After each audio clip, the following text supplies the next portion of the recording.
Hello guys, in this video, I will show you how to pay with Klarna on Amazon app step by step.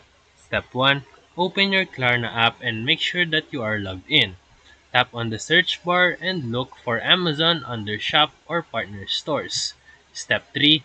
Tap Amazon to open it inside Klarna's in-app browser. Step 4. Browse and add items to your Amazon cart as usual. Step 6. Before paying, Klarna will ask to create a one-time virtual card. Step 7. Klarna will then generate a temporary Visa or Mastercard card that you will use for checkout. Step 8. Copy that card info and paste it into your Amazon's payment section. Step 9. Complete the purchase using the Klarna card. And that's how you pay on Amazon using Klarna's virtual card. So if this video helped you, feel free to like and subscribe for more quick tutorials, reviews, and comparison videos. Thank you for watching.